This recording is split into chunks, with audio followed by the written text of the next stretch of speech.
cette semaine, après SwissLeaks, LuxLeaks, UBSLeaks et OffshoreLeaks, on a eu les Panama Papers. C'est vrai qu'après toutes ces fuites, il était temps qu'on ait du papier. On a donc reçu cet annuaire téléphonique de fraudeurs, ce véritable qui est qui des puissants et des pourris de la planète, grâce à un lanceur d'alerte ou un hacker, on sait pas encore très bien lequel, mais qui que ce soit, je suis prêt à lui lécher les pieds jusqu'à que ça brille tellement tes orteils qu'ils doivent mettre des lunettes de soleil chaque fois qu'il enlève ses chaussettes. On a eu des nouveaux noms tous les jours depuis dimanche, c'était Noël 5 fois dans la même semaine. Moi je suis tel l'adolescent qui vient de réussir à désactiver le filtre parental de l'ordinateur familial. J'ai une érection depuis 5 jours, j'ai plus de sang dans le cerveau, je suis à 2 doigts de m'évanouir.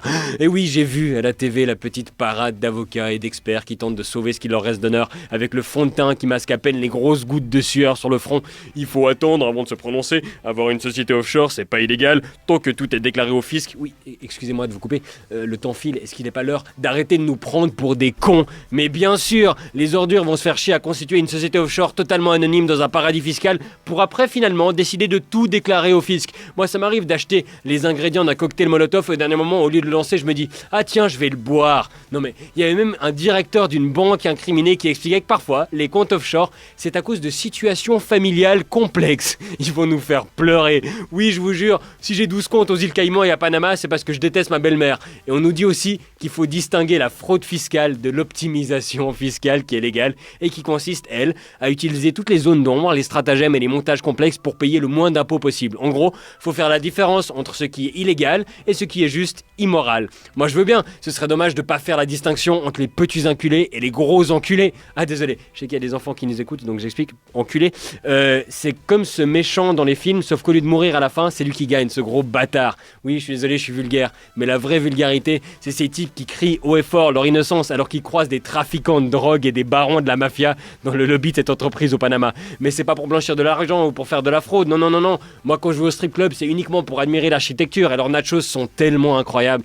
Oui, je sais qu'ils se croisent pas dans le lobby parce que tout se fait à distance, sinon ce serait beaucoup trop simple. Pour les choper, tu fouilles les valises à l'aéroport et tu coffres tous ceux qui ont pas pris de maillot de bain. Moi j'en ai ras le cul de Panama, des îles Vierges, des îles Caïmans, tous ces pays où il y a plus d'entreprises que d'habitants. 10% de leur PIB c'est la fraude fiscale et le reste c'est la fabrication de boîtes aux lettres. Les seuls qui mériteraient d'être millionnaires dans ces pays c'est les facteurs. Et puis c'est que des îles paradisiaques évidemment. Je veux dire, déplaçons les paradis fiscaux au Soudan, au Yémen ou à Haïti. Peut-être qu'ils auraient davantage de scrupules à couillonner 99% de la population.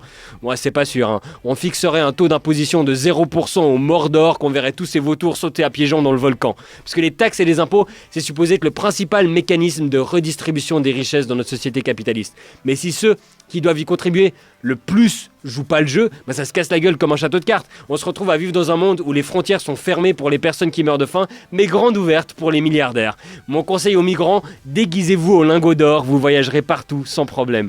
Et comme tout le monde, en parcourant la liste, je me suis demandé, mais ils sont où les Américains? Parce que pour la fraude fiscale comme pour l'obésité, c'est quand même eux les meilleurs au monde. Mais il paraît que l'enquête a été financée par des milliardaires américains, donc peut-être qu'ils ont maladroitement égaré quelques pages en cours de route. Mais il paraît surtout que les Américains, ils font ça chez eux, au Delaware ou dans le Nevada. Et je comprends enfin pourquoi il y a autant d'États. Puis frauder, c'est comme faire caca, on est plus à l'aise quand on peut le faire chez soi. Moi j'espère quand même qu'ils ont des noms d'Américains qui vont sortir, parce qu'un scandale, pour qu'il explose bien partout dans le monde, c'est la même recette qu'un film, il faut qu'il y ait quelques Américains connus dedans. Et bien sûr, dans ces révélations, on parle que de fraude fiscale de privé, et les entreprises font souvent des montages bien pires. Apple a avoué récemment en justice que 60% de son chiffre d'affaires était taxé nulle part dans le monde. Ah bon? Ce serait donc les extraterrestres qui achètent 2 iPhones sur 3. Ça m'étonnerait, parce qu'un jour sur Vénus, ça dure 3000 heures, donc imagine combien de fois tu dois recharger ton iPhone. Non, il serait temps de se demander si ce qu'on voulait avec la mondialisation, c'est vraiment ces entreprises qui payent leur TVA au Luxembourg, leurs impôts à Panama, leurs ouvriers au Bangladesh, ah non ça ils payent pas, c'est des enfants, le tout pour garder une meilleure marge pour leurs actionnaires dans les pays riches. Voilà qui devrait atténuer les inégalités dans le monde d'ici, 2-3 milliards d'années. Moi je suis content de voir que ça choque les gens. On est en train de leur faire comprendre que l'éthique et la morale, c'est pas juste des qualités qu'on demande sur notre profil d'adopter un mec, mais des obligations économiques et politiques s'ils veulent continuer d'obtenir nos voix ou de mériter notre argent de poche. Mesdames et messieurs les riches de ce monde, on veut bien fermer les yeux sur le fait que vous savez pas comment dépenser votre argent, que vous le dilapidiez en fourrure et en décapotable, tant qu'une fois par an, comme tout le monde, vous remplissez une déclaration d'impôt avec tout dedans. Parce que être riche, ça a des avantages et des inconvénients. Oui, c'est un yacht, 3 manoirs, du personnel de maison et une facture d'impôt qui fait saigner du nez. C'est pas si énorme. Une journée dans l'année qui fait mal au cul, quand pendant les 364 autres, tu te le fais lécher par tout le monde. À partir de maintenant, essayez de payer vos impôts, pas de vous payer notre gueule. Parce que oui, Panama Papers, c'est la pointe de l'iceberg. Mais un petit bout d'iceberg, ça a suffi à couler le Titanic. Alors on a le droit d'espérer. Et comme les cordes des instruments de l'orchestre du Titanic, on gueulera jusqu'au bout. Et bonne semaine.